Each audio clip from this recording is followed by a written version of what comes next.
May I start? Because it's 4:30.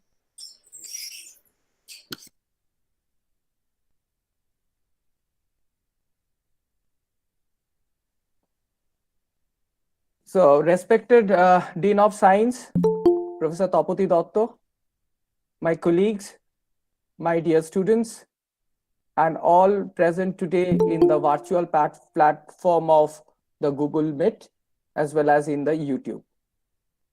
It gives me immense pleasure in welcoming you all to the Students' Webinar series organized by the department. It is indeed a memorable day for the department. But why it is so? Let me put it in this way. We generally get opportunity to listen to the eminent speakers regularly in our department. Thanks to the seminar organizing committee members for their relentless effort. But rarely we get chance to listen and learn about the academic activities and research work of our own students in the department. So this is the platform which will serve as a forum for discussion among the teachers and the students, which will encourage and ignite the young minds of our department. With this kind of activity, all our students will be benefited much. Not only that, it will train our students to deliver lecture about their own academic activities and research in front of the teachers and fellow students, which will give them immense confidence to face the bigger academic world in future. I want to thank my esteemed colleagues in the department for conceptualize this idea in our departmental meeting just few weeks back.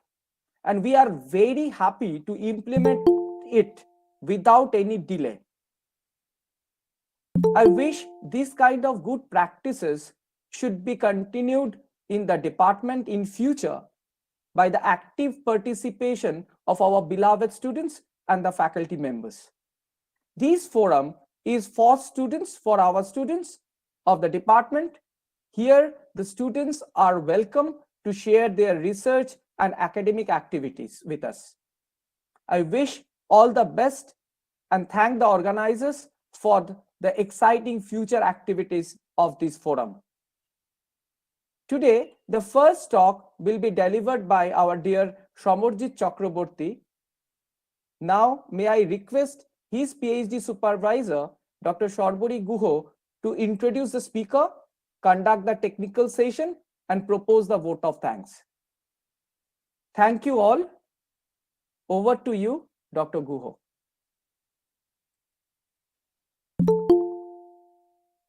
Sharbori, you are muted. Sharbori, you are muted. Yeah, it's a tall order for me, and thank you, Dr. Chaudhary, because you have to conduct the entire session, but fortunately I'll be listening to Samarjit for most of the time, and therefore and that's the reason why I think I may not feel that much of pressure to speak, to conduct this. Samarjit will doing the most of the job. And let me first introduce Samarjit to the audience. In fact, Samarjit passed his secondary exam from Barashat Pyare Charan Sarkar Government High School, and he scored 99.5% marks under West Bengal Board of Secondary Education. He passed higher secondary from the same school, and then he did his BSc Physics Honours from St. Xavier's College, Physics Department, Kolkata, where obviously he got a first class with good percentage. He was in fact ranked third in the secondary exam, for which he got the Mamraj Agarwal Rashtriya Puraskar, which was presented by the then Governor Gopal Krishna Gandhi. He received the Government of India Ministry of Human Resource Development Department of Higher Education scheme of scholarship for college and university student. He cleared both the West Bengal joint entrance exam, and then after his BSc, he cleared the IIT JAM where he was ranked 15, and the JEST exam where he was ranked 42. Subsequently, he joined the Department of Physics, Kanpur IIT. He chose Kanpur IIT, he had some fascination, so he did his MSc from Kanpur IIT. And then on a fine morning, he turned up to me saying that right now no one is doing gravity in Kanpur, not hardcore gravity. Ma'am, you are doing gravity and I want to work under you. Well, so it's my pleasure to work with Samarjit for the simple reason that he is very thorough. He will not come up with a result. He will not present the result unless he has checked it. That is the good part of his work, of his nature. And like all human beings, he also has his weakness, but that is not in academics. Academically, he is very bright. So let me not hold you back. Incidentally, Shomojit did a BSc project under me, and that was on Kerr black hole. And he studied topology right at that time, and I was basically checking what he was studying. So will all those things with all his, I mean, dedication to studies, he is here with me, and I wish him success, further success in his future life. Shamarjit, I welcome you to deliver your lecture today. And now the entire screen is yours. Over to you, Shamarjit. Thank you, ma'am. Okay. Do I share my screen? Please go ahead. Okay.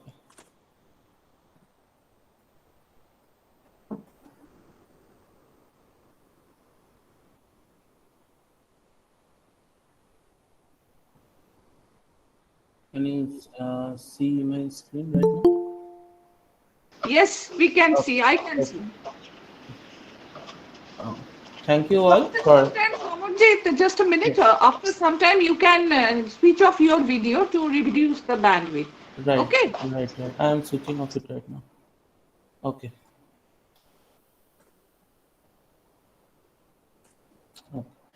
Thank you all for attending this webinar. So I'll talk on gravity and thermodynamics. So let me first go through the outline of the talk. So first is introduction, and we'll do a bit of history on it. And then we'll discuss the thermodynamics of black holes, eventually to the universal thermodynamics and generalized second law, and then the initial entropy problem in cosmology, and the eventual development of gravitational entropy. And finally, I'll discuss some of our works. So briefly, just for the BSc students, these are the laws of thermodynamics.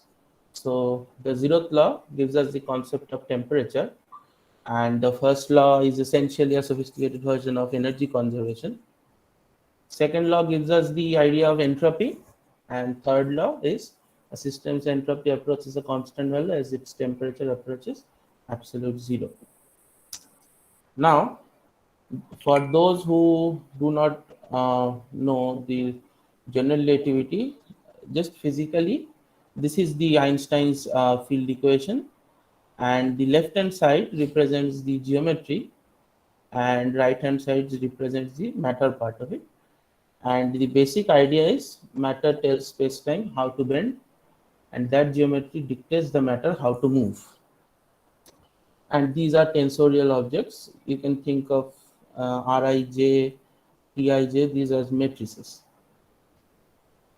Now, so in 1926, Lenz first thought that equilibrium system of radiation and matter in Einstein's closed universe.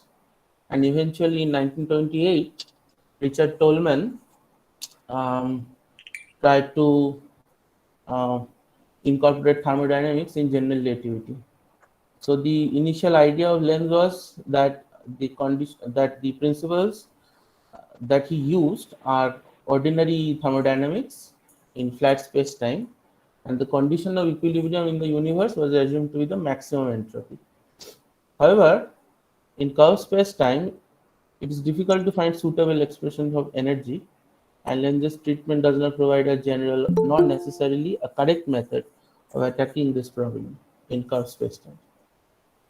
Now, Tolman considered two principles mainly, and in the form of equations, true for all sets of coordinates, which would serve as the analogus of the ordinary first and second law of thermodynamics in GR. For the first law, the analog of the law of the conservation of energy in GR, that is vanishing divergence of energy momentum tensor. And for the second law, he used two guiding principles. First is the postulate that it must be expressible in a form valid in all coordinate systems.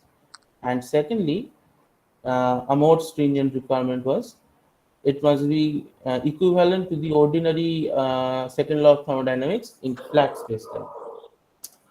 Now, this is the equation, is the entropy vector, and this dx mu ds refers to the macroscopic motion of matter at the point, and phi 0 is the proper density of entropy measured by a co-moving observer. And the divergence of this S mu is this entropy vector integrated over a 4 volume, which includes the universe as a whole as an isolated system, should be positive or zero. So this was the basic idea. Now we know that general relativity describes the dynamics of space-time by use of space-time metric, while thermodynamics describes macroscopic properties of thermal systems in terms of energy, pressure, entropy, temperature, etc. Concrete evidence for deep connections between these gravitational dynamics and thermodynamics comes from black hole thermodynamics. And according to this black hole thermodynamics, the black hole temperature is proportional to the surface gravity of the black hole, and the entropy is proportional to the horizon area. And we'll talk more about these topics later. However, this black hole is a special thermodynamic system because it is, the black hole entropy is proportional to its horizon area, unlike ordinary thermal systems which are proportional to volume. Another feature of the black hole thermodynamics is most of the black holes have negative heat capacity, like the Schwarzschild black hole, the simplest one.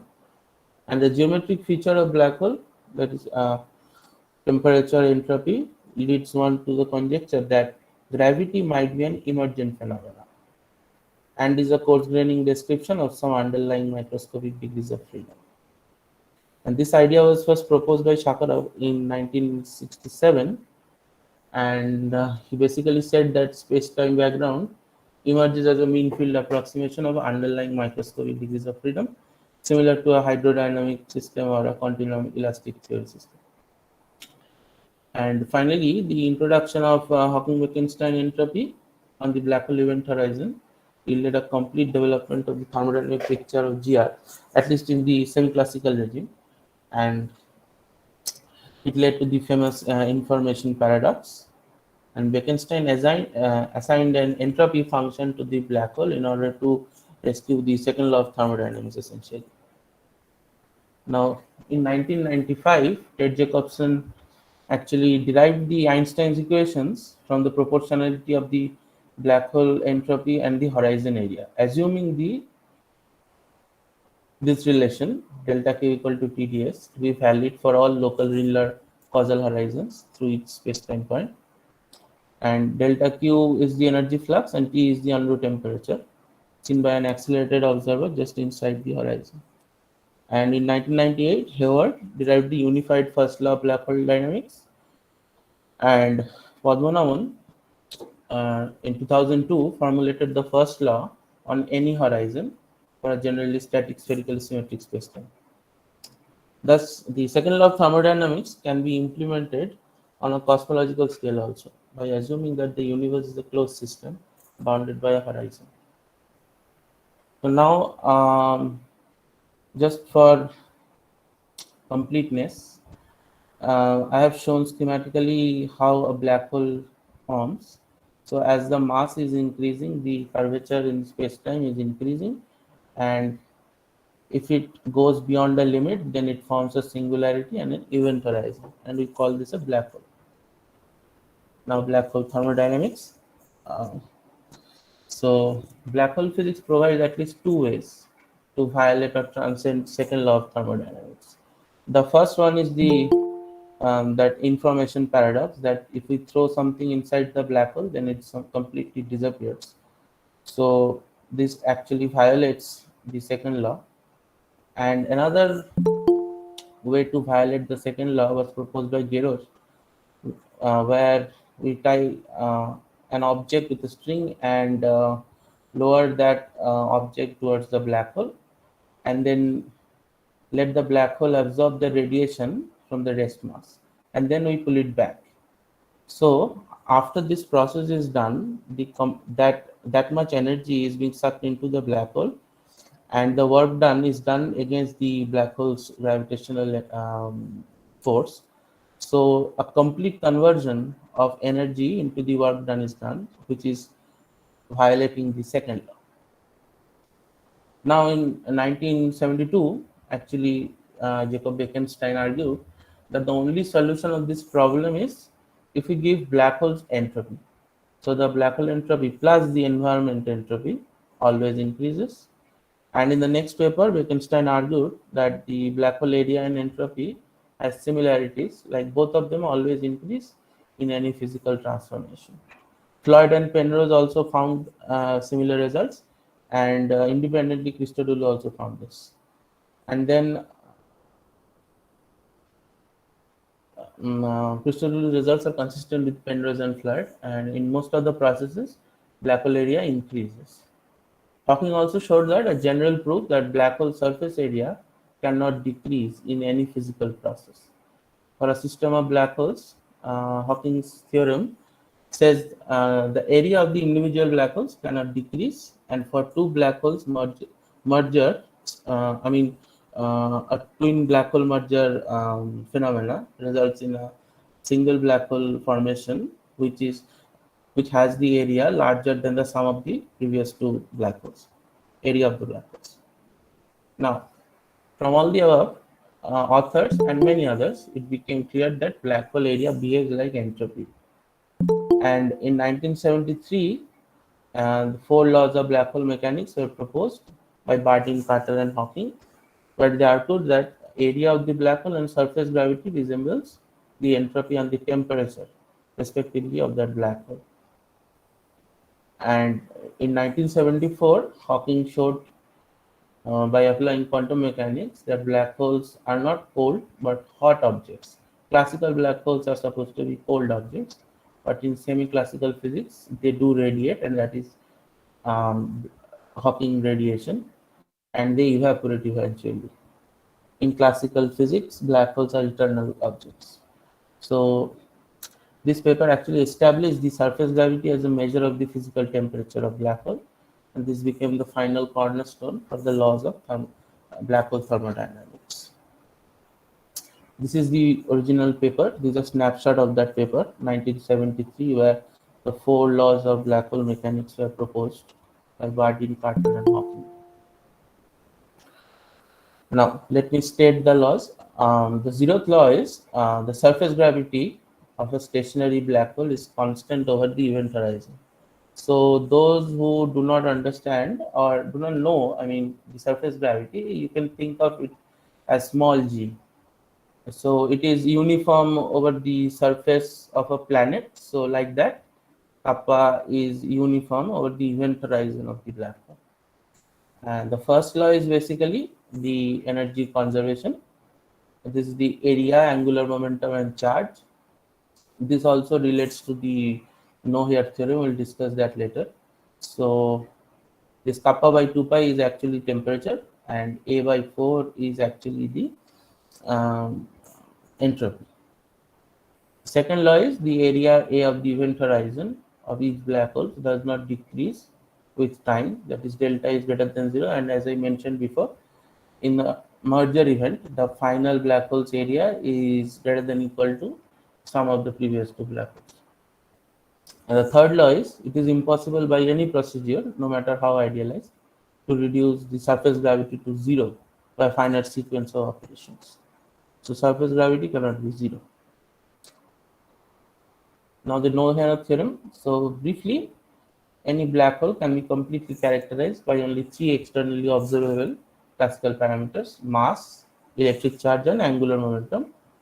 And all the other information, which is represented by a hair actually, about the matter which formed a black hole or is falling into it, disappears behind the black hole event horizon and is therefore permanently inaccessible to the external observers. Now, suppose two black holes have the same mass, electric charge, angular momentum, but first black hole was made by a collapsing ordinary matter, whereas the second one was made out of antimatter.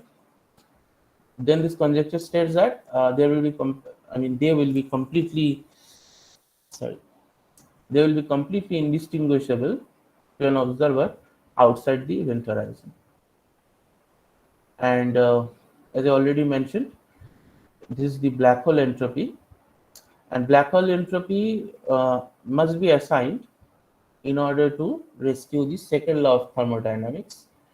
And the measure of black hole entropy is the area of the black hole. So as the area of the black hole increases, the entropy increases. There is a simple example for a Schwarzschild black hole, how to calculate the entropy. So you just take the area of the black hole, and then you, with the appropriate units, you can get the entropy. Similarly for a Carnot black hole. Now, universal thermodynamics. So the universe can be thought of roughly, is inside a large black hole, or it can be thought of as the universe is bounded by different kinds of horizons. So, assuming that, we can propose an extension of the second law of thermodynamics, which is called generalized second law of thermodynamics, which is simply entropy of the universe is the sum of the horizon entropy plus the matter entropy trapped inside it. So, and the horizon that normally people use is the apparent horizon, not the event horizon, because apparent horizon is physically much more relevant to work with in a dynamical situation. And since both these horizons are present in a dynamical evolving universe or a black hole, uh, we need to check for the validity of GSLT, that is the generalized second law, on these horizons in order to see whether the fluid that is filling the universe is thermodynamically viable or not. And we can actually play with these kinds of fluids using this GSLT. Now, Friedmann equations can be written on any horizon in this first law of thermodynamical form. So in this form, Friedmann equation can be written. So this is another connection. And you can see that for this cosmological apparent horizon, you can assign an Hawking temperature like the black hole, which is inversely proportional to the radius of the apparent horizon, and for the event horizon also. Now, this is the generalized second law of thermodynamics. This is simple to understand. So this is the bulk entropy that is trapped inside the cosmological horizon, and this is the horizon entropy. So this time derivative should be greater than 0, and therefore, ultimately, this is a direct extension of SLT, which says that the total entropy of the universe plus the cosmological horizon entropy should always increase. Now, a brief review of development on this subject. In 2005, Kai and Kim derived the Friedman equation describing the dynamics of the universe with any special curvature. And then Kai and Akbar in 2007 showed that the Friedman equation of FRW universe can be rewritten as the first law of thermodynamics at the apparent horizon of the universe. And also they showed this uh, procedure in higher order theories like Gauss-Bonnet and Lovelock gravity.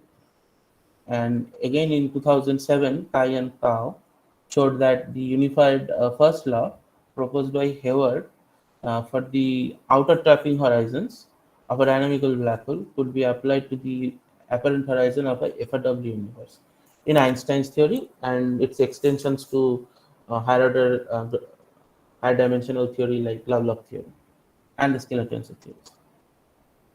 And now, although the cosmological event horizon does not exist in the standard Big Bang model, but in general accelerating universe dominated by dark energy fluids, the cosmological event horizon separates out from the apparent horizon. And considering the universe to be bounded by the dynamical apparent horizon, Wang and others in 2006 showed that although both the first and second laws are satisfied, the boundary is considered to be the cosmological event horizon. Then, if then both these laws break down at the event horizon. But if the usual definition of temperature and entropy uh, is not considered, then the apparent horizon can be extended. The concept of apparent horizon can be extended to the event horizon also. This procedure. And according to them, the first law may apply only to the variations between nearby states of local thermodynamic equilibrium, whereas the event horizon reflects the global properties of space-time. So apparent horizon makes much more sense here because it is hard to know the global properties of space-time in order, I mean, when we need to compute event horizon. Now, considering a homogeneous and isotropic universe filled with a perfect fluid, having an arbitrary equation of state, and assuming the validity of first law, this is important because sometimes the validity of the first law on horizons is, is dependent on various factors. So Majumdar and Chakraborty in 2009 proved the validity of GSLT for a universe bounded by the event horizon with some restrictions on the matter content. And in 2010, Jamil et al. Investigated the validity of this GSLT in the cosmological scenario, where the dark energy fluids interact both with the dark matter and radiation. And these works are actually, I mean, paves the way for future development for the GSLT because they actually established that GSLT is a viable thermodynamic mean to check the cosmological fluids, thermodynamic validity of the cosmological fluids. Now, the issue with the initial entropy of the universe. Now, according to the second law, the entropy of the universe should increase with time. And the initial state of the universe must be very special with tiny entropy. And any proposal for the actual nature of this initial state must account for its extreme special condition. The universe was born in a homogeneous state, and later on, small density perturbations appeared, and with time they evolved to structure formation. However, we know that in the CMB spectrum, uh, uh, it forms a perfect black body radiation, and that means that the universe was in a thermal equilibrium at that point, which corresponds to the maximum entropy. So, how can this be consistent with the second law, according to which the universe should have started with a very low entropy? So this is represented graphically here. So theoretically, from the second law, we should have a low entropy during the CMB, but we observed a maximum entropy. Now, we need to have this kind of a graph where the entropy of the entire universe is increasing, and with time it is approaching a maximum value. Where theoretically, this point that is observed at the CMB should not be the actual maximum value, but it is an observed value which corresponds to some parameter which is at its maximum. Now, Roger Penrose actually um, thought of the solution of this problem, and he proposed the wild curvature hypothesis, and along with it he proposed the idea of gravitational entropy. And I have already explained this part, so yes. uh, so what is gravitational entropy? So Roger Penrose proposed that the high entropy of the CMB refers only to the matter content of the universe and not of the gravitational field. And the gravitational entropy is the entropy that the free gravitational fields must carry. So in the beginning it was low, that means the gravitational entropy is low, and it is increasing with time, allowing stars to form, and finally leads to the formation of black holes, which represent an enormous increase in entropy. We know that the maximum entropy of the universe lies on the black holes. Um, and now gravitational entropy is different from the conventional matter entropy because it is carried completely by the free gravitational field only. And gravitational entropy measures the local anisotropy of the gravitational field, and it must be non-negative because it's a entropy and it should increase monotonically as the structure formation increases in the universe. So these are the conditions that must be satisfied if uh, one makes a mathematical function for the gravitational entropy. Now, another thing is black hole entropy can be thought of as a special case of gravitational entropy. So they are connected. So what happens is as time increases for collapsed objects, um, gravitational entropy increases, and for rarefied objects, it is low. Now I'll discuss briefly different measures of gravitational entropy. So as I told you earlier that Roger Penrose actually proposed the idea of gravitational entropy along with the wild curvature hypothesis. So the idea was the gravitational entropy, the measure of gravitational entropy must have the wild curvature tensor in it. So it must be a function of it. So this is the wild curvature tensor, and there are different kinds of measures for gravitational entropy, like this equation number 10 and equation number 12, where first we only take the wild scalar, and then we take the ratio of the wild scalar to the Ricci scalar, and then Ricci square, and then we can take different kinds of integrals depending on our observers, and there are other definitions also where they take the Kachman scalar in the denominator. And the most successful measure of the gravitational entropy was proposed on the basis of Bell-Robinson tensor. And this is the Bell-Robinson tensor, which is made out of a wild tensor and its dual. And now in Lake and Pelowes actually introduced this gravitational epoch function, and which is the W, and W is actually an integral over the Bell-Robinson tensor with the co-moving velocities, and then the gravitational entropy can be calculated using this integral.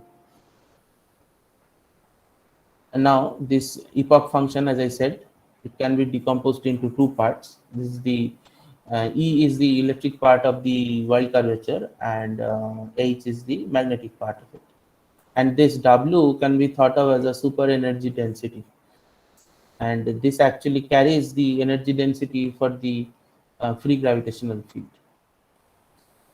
And now, using the Weyl curvature um, scheme, one can actually easily find out the gravitational entropy for black holes. So this is the straightforward relation. On the surface, you compute the integral, and this psi is actually a vector field, and the magnitude of the vector field is determined by this ratio of the Weyl scalar to the Krugman scalar. Now, we have actually, in our works, we have worked on accelerating black holes, traversable wormholes, and different kinds of cosmological models. So I'll be mainly describing those works briefly. So these are the matrices of the accelerating black holes. So this is called the C metric. So you can see this alpha is actually the acceleration parameter. So if alpha is made to 0, then this metric boils down to the Schwarzschild metric, usual Schwarzschild metric. And this is the charged version of this accelerating black hole. So here, if you see that for null alpha and charge, that is E, it again boils down to the Schwarzschild metric. Or if only alpha is equal to 0, then this is a simple Raison-Nussbaum metric. Now you can actually calculate the gravitational entropy on its horizons. Now this, you can ignore this C. This is a factor which is coming from the conical singularity of the black hole. So this actually involves the alpha, that acceleration parameter. So ultimately, the expression that we get, this, which is proportional to the area of the black hole actually. So we have actually shown in our paper that for accelerating black holes also, gravitational entropy actually gives us the Hawking-Bekenstein entropy. And similarly, we can compute the entropy density.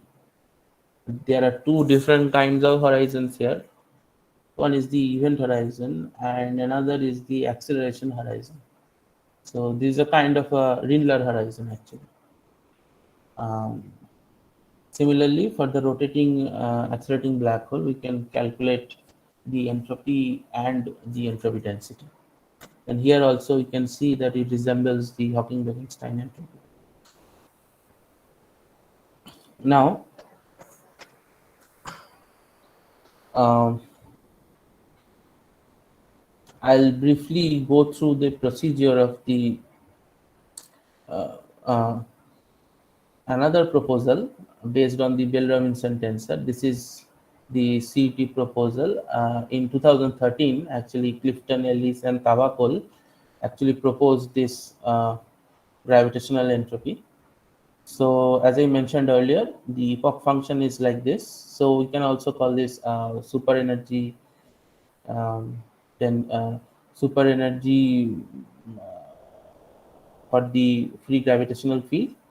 And using different kinds of mathematical calculations, finally we can get this relation, that this rho gravity is the energy density of the free gravitational field, which is the square root of this super energy density. Now, actually, this is true for tetrop type D spacetimes. So, and also only in general relativity, not in higher order gravities. And similarly, the temperature can be defined. This temperature is not the physical temperature for the, I mean, for a matter field or anything. This T graph actually has the I mean, actually have the unit of temperature, and it acts like it, but you cannot actually say that this is the temperature of the free gravitational field, because we don't know actually uh, what is the meaning of it. So it can be decomposed in this form, and using the Newman-Penrose formalism, we can form the tetrads, and from there we can calculate them actually. So I'll briefly go through the simplest wormhole, the Alice wormhole. So this is the metric, and this is the embedding diagram for it. And I have shown the radial variation of the entropy density for this wormhole here. Now, uh, the observer that we have chosen is a radial time-like geodesic on the equatorial plane, and these geodesics actually can traverse the wormhole from one side to another. So actually, um, this is the entropy the observer will measure who is traveling through the wormhole. So you have to take this kind of uh, velocity, for velocity, and according to that we have to make the tetrad and then do our calculations, and we finally found this kind of relation. You can ignore this integrating factor thing. So this is the radial variation, rate of radial rate of variation of the gravitational entropy along the radial direction, and this is the local piecewise entropy integrating over this factor. And so using this formalism you can actually compute different kind gravitational entropy for different kinds of black holes, and I have shown here that you can compute gravitational entropy for traversable wormholes also, in fact any wormhole, but it is physically more meaningful for physically meaningful to consider the traversable wormholes here. Now, for a cosmological case, we have here I have shown the Bianchi 6 model, and Wainwright and Anderson in 1984 actually showed that this is a suitable choice. I mean, for a suitable choice of parameters can result in this model can result in a quasi-isotropic stage in the beginning, in the initial singularity, leading to an isotropic singularity for these spacetimes. And this alpha c parameter is actually the main parameter, and which is to be small.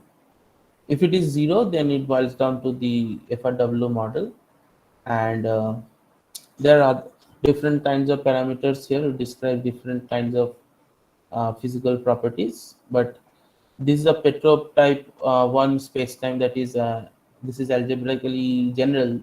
So in order to use the CD proposal, we need to boil down to Petrov type D.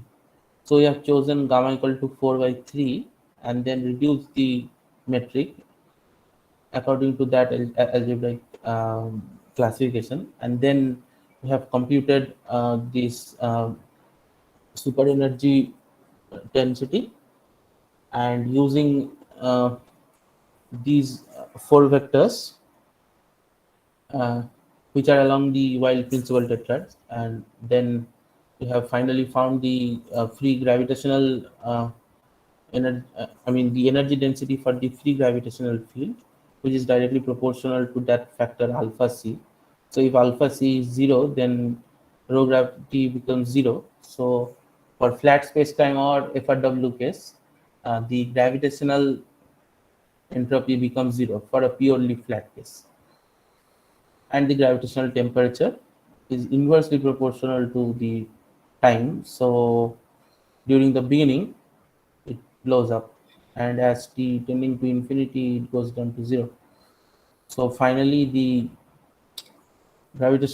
expression of gravitational entropy is here, and you can see it directly proportional to the time. So as time tends to zero, the gravitational entropy goes to zero, as we expected from that graph. And as time is increasing, gravitational entropy should increase monotonically because these are positive functions. And in our paper, we have also considered other models, Zekers, Liang models. So you can actually see these are our papers. So if any of you are interested, please go through them. And thank you from this part. Now let me quickly summarize. Let me check if I can join through my tab. Uh, 1 minute.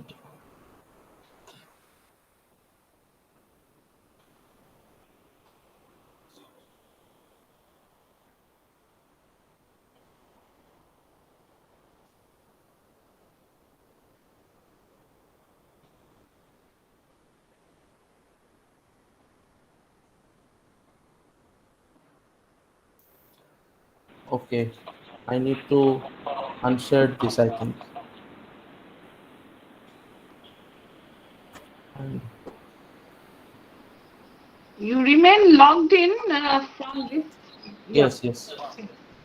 Um,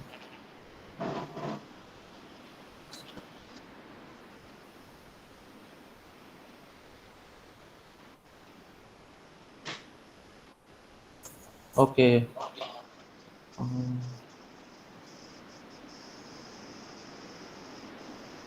So, I mean, you have 3-4 minutes left to yes, summarize. yes, yes, yes. So, because there are lots of points, this is just for the students. So, I'll just briefly summarize here that see, 1 minute. What happened?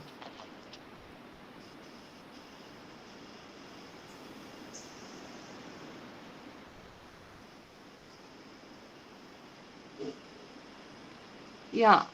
So your Hmm. background is black. Anyway, you use a light colored pen and just full screen. Yeah. So you see that the topic was uh, gravity and thermodynamics, right? So from that, we have actually shown that oh, shown that the first concrete example of this union was the black hole thermodynamics. And from black hole thermodynamics, we have black hole entropy. Now, similarly, like the black hole entropy, we have the universal thermodynamics, and here we have GSLT. And in GSLT, uh, you can see that you can actually apply the laws of thermodynamics on cosmological horizons. So these are cosmological horizons. And in black hole thermodynamics, you can actually apply the laws of thermodynamics on black hole horizons. Now here, the interesting thing is, Paddy, I mean, Thanu Padmanabhan actually proposed that this kind of phenomena is happening because there is a democracy of observers. That is, there are no special observers here. All the horizons in space-time are actually treated similarly. That is, it depends on the observer. So we know from the equivalence principle that acceleration and gravity are similar. So, like in gravity, we have black holes. For accelerating observers, we have Rindler horizons. And like the black hole event horizon, you can send in information through that horizon. and in the Rindler horizon also, information can pass through but cannot come out. So according to Padmanabhan's idea, um, you can think of the entire space-time as different kinds of horizons, and for different observers. And now you can think of the entire space-time has different entropy current.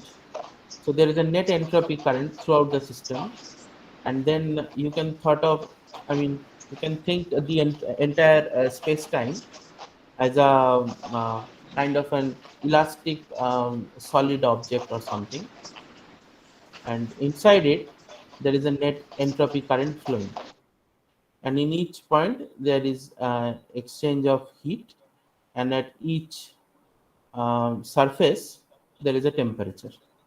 Okay, so now from this another thing emerges, that this entire space-time actually has a coarse graining, that is there are microstructures in it from this idea, and you can actually form a theory of statistical mechanics for space-times, and this actually connects the gravitational entropy concept here from the statistical mechanics and the gravitational the thermodynamics. So this is the main idea behind all this. So this idea actually connects our every concept in a nice manner. So if this idea is true, then from statistical mechanical point of view, the entire space-time has entropy, and all the horizons have different entropies, and the black hole horizon is a special case, cosmological horizon is another special case, and gravitational entropy is everywhere, and black hole entropy is a special case of gravitational entropy, and so is the cosmological entropy. So this is the I'm ending here. Thank you.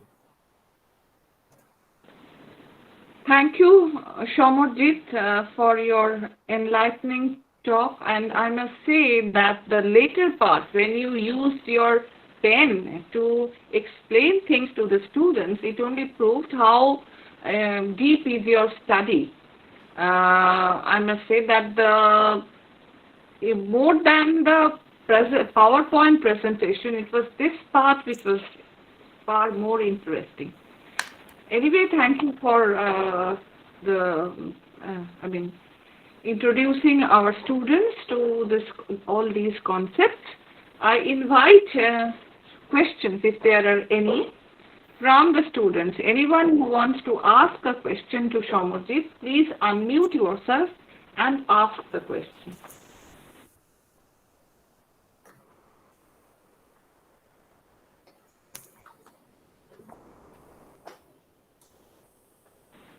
There is no question?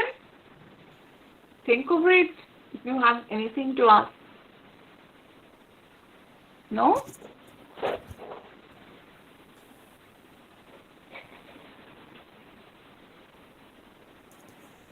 Well, so if there are no more questions, I have to thank Samarjit.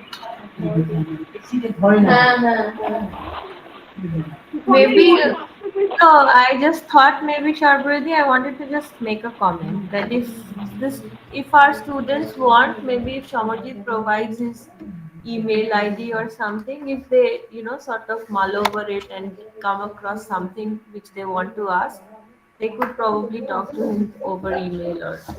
Okay, I'm right. I'm posting it in the chat box. Yeah.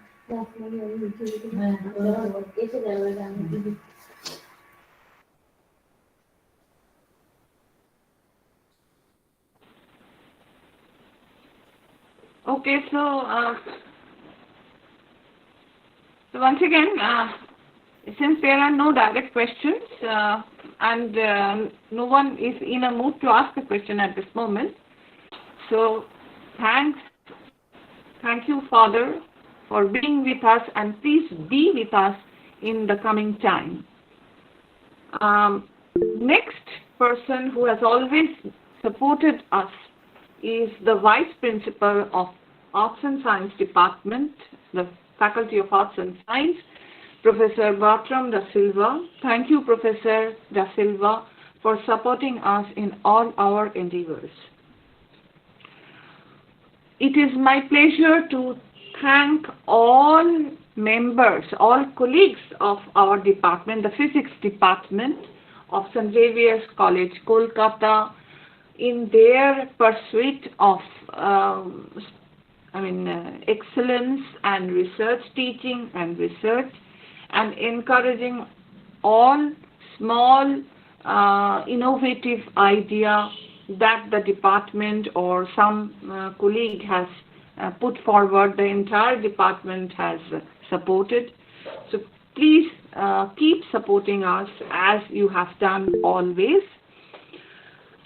I thank all the students who have participated in today's lecture for making it to this this first Ph.D. colloquium by our Ph.D. students, and we look forward to more such scholars colloquium in the coming time.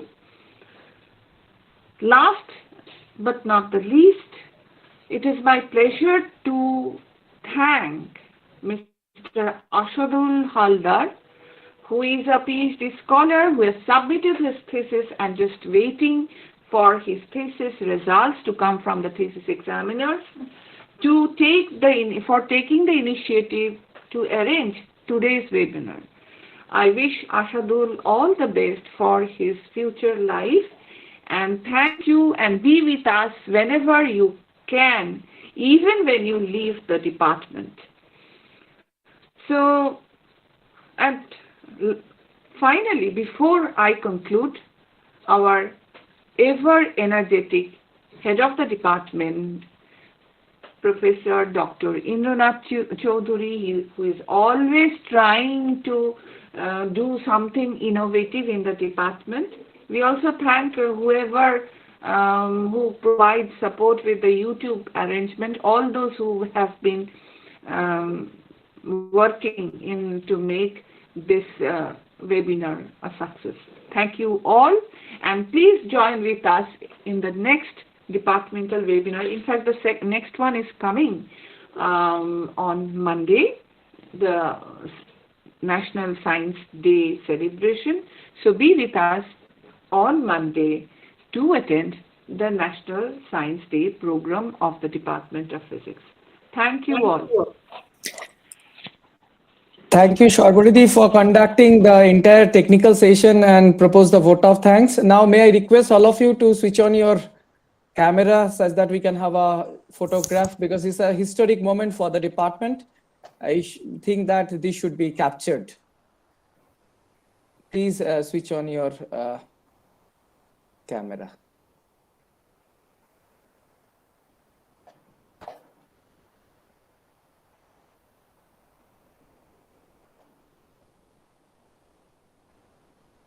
Ashadul, hole bolish. It is done.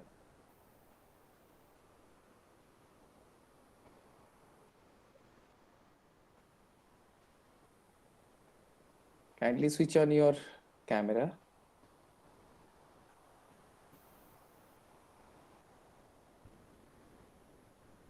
Sorry, my screen has just gone black. I can't see myself.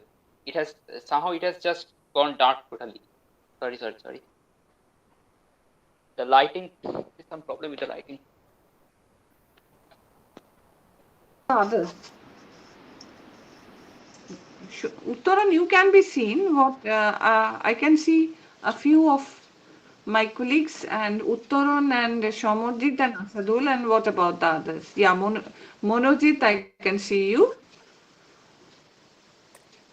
Okay, I think that Ashadul has taken the photograph, right? Okay. So thank you all. Thank you, Samarjit. Thank you, Chakraborty. Thank you all my colleagues and students. So we are going to soon listen to the next lecture. in this series. So we'll inform you as we make this all the arrangements. Thank you joining today.